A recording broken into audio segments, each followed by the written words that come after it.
Okay, good, good evening, everyone.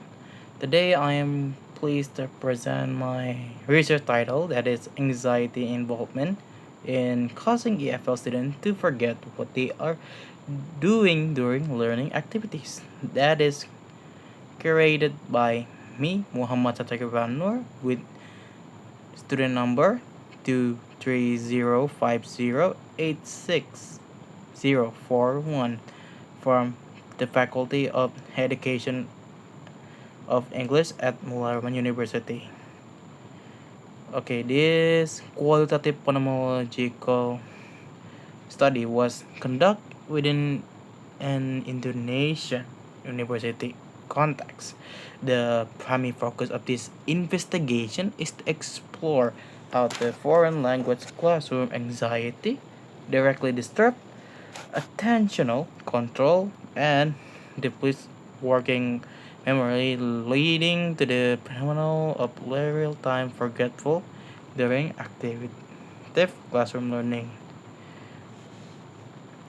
Okay, this is the background study ready of this research. Why is this research critical? According to Anxiety Disorder Associate of American, anxiety is a preserved feeling of uneasy within academic environment. Crucially, it directly impairs cognitive performance, specifically a student's memory and concentration. We observe, I observe this constantly in almost every classroom.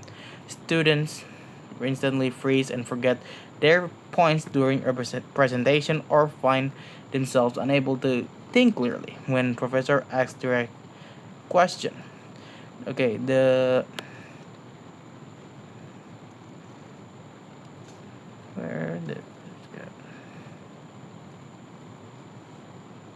the research gap here is distant while the message body of the posture focus heavily on statics like task, anxiety, or long-term relationship with overall academic grades. Very few students explore the immediate, the real-time memory lapse or that occur while the student is actively engaged in daily classroom activities. This study aims to fill that precise gap.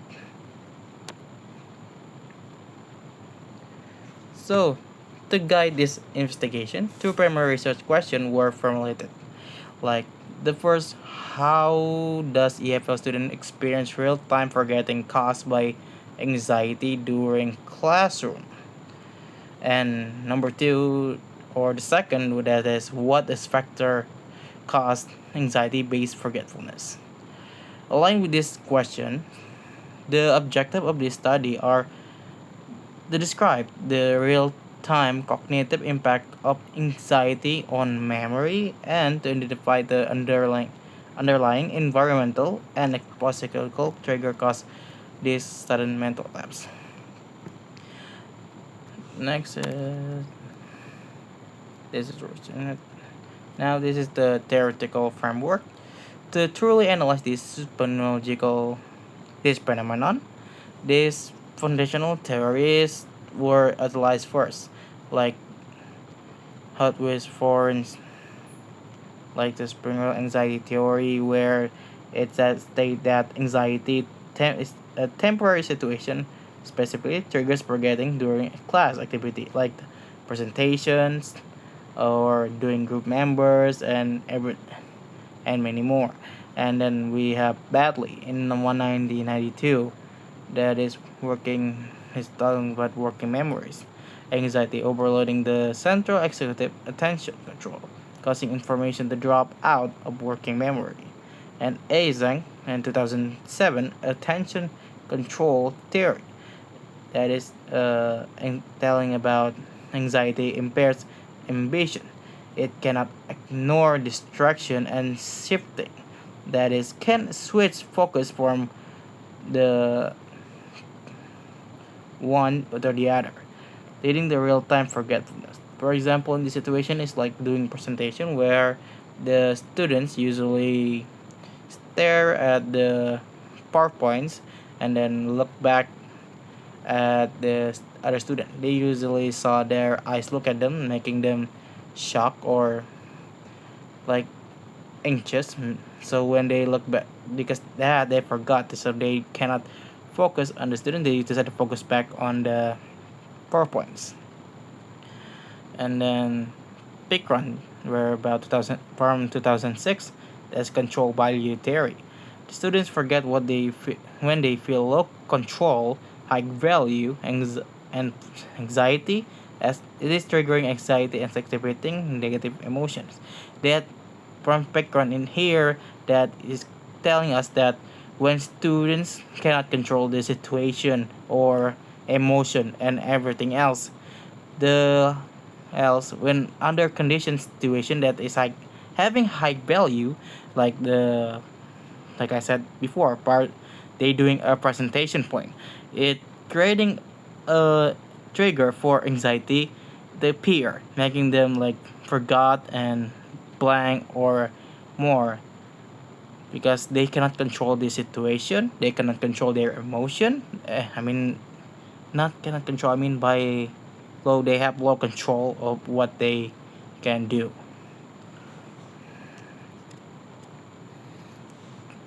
This is the previous studies that is intent, like that I before, that is intentional forgetting like anxiety and EF listening comparison by Yang in 2010. And effect number two is effects of stress and anxiety and working in EFL Identity Graduate by UCV and 2023. And trait, and number three, trait anxiety, mental beliefs, and working memory vision by Cecilian F 2024. And how one skills working memory and anxiety in how to reading.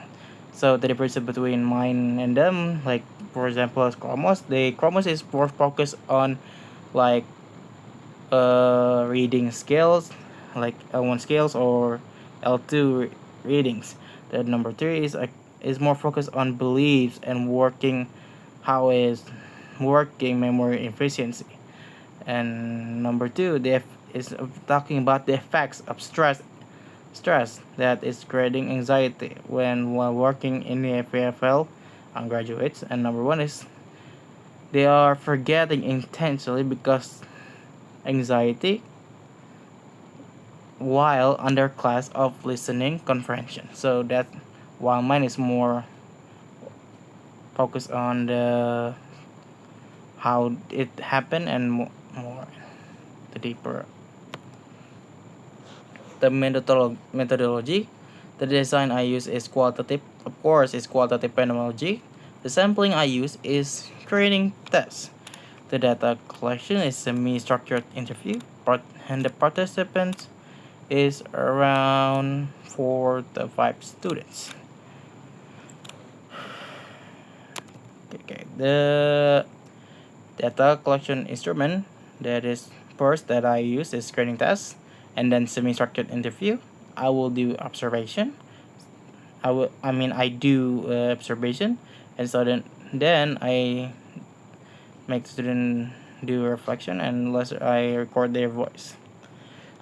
This is the steps that I use. This is I do a sampling test to find the specific criteria students that I needed for this research. And next is recruit that candidate participants, and then conduct semi-structured interviews, then describe the data. Next is analyze the thematically, and then code the the transcript that I got, then coding it like transcribe, and then contrast like the unique and or interesting findings that I find and interpret the findings. Sorry, I'm not. Okay, there is 5 findings that I found here. So the first one is about spend the few team that I separate. So let's start by the first team that is about the spontaneous blanking out and a real-time evacuation. So in this, participant reported an instantaneous, an instance of total loss of access to working memory during verbal pressure. Even students who spend hours preparing the night before completely froze and moment their name was called. To cope, they resorted to defense mechanism like reading strictly from script, repeating words, or rambling unorganized thoughts often offered to as yapping. And theme 2, disruption of disruption of intentional control.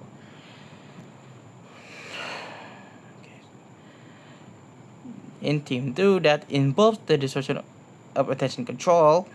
Here's high anxiety. Anxiety makes multi-step oral instruction nearly impossible to hold in memory. Furthermore, cognitive instruction occurs when the stress of other unfinished university assignment competes for their active attention during class. And next is theme 3, social catalyst, the true trigger. The theme 3 reveals a very vital insight.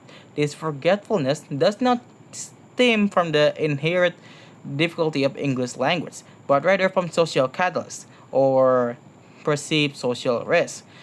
Students experience intense situational pressure from the physical gaze of their classmates, extreme self monitoring when working with highly advanced peers, and the constant fear of being burdened to their group. And then we have Team 4 that highlights the powerful link between memory loss and somatics or physical distress symptoms. Under physiological panic, participants experience hand trembling, stuttering, a racing heart rate, and even nausea. The maintaining focus, they utilize coping mechanisms such as physical fidgeting with objectives or relying on assistive AI text-to-speech tools to ease the cognitive load. And that we have the last is Team 5. That is about pedagogical expectations. I separate this into two. There's safe classroom, climate, and scaffolding versus pressure. Team 5 outlines what students need to form their educators. Participants strongly express the need for safety, supportive, and low stress classroom climate where making mistakes is normalized. Crucially, they know that the professors should uh, refrain from aggressive question styles or complex, open-ended verbal from when a student is visibly anxious. Instead, teachers should use simply yes, no question scaffolding to gently rebuild the student initial confidence. And now this is the discussion and conclusion. To conclude, this study provides an empirical validation for cognitive psychology framework within the Indonesian EFL context through three main conclusions. First, cognitive. The first one is cognitive depletion occurs between anxiety. It induces worry overloads the central executive and phonological loop components of working memory, causing the mind to go completely blank. Second, the intentional disruption caused the students to become hypersensitive to environmental threats like teacher sudden eye contact, shifting their focus from external task execution to execution to internal panic. And third, this anxiety peaks specifically during public, evaluatively forms of communication, making it a temporary but severe barrier to learning. Next is implication and suggestions. The the practical implications of the study are clear. EFL's teacher must shift towards lower stress environment, baking up multi-step oral instruction with visual aids like slides and monitoring semantic indicators of distress. Universities should implement targeted workshop teaching semantic relaxation techniques for oral presentation.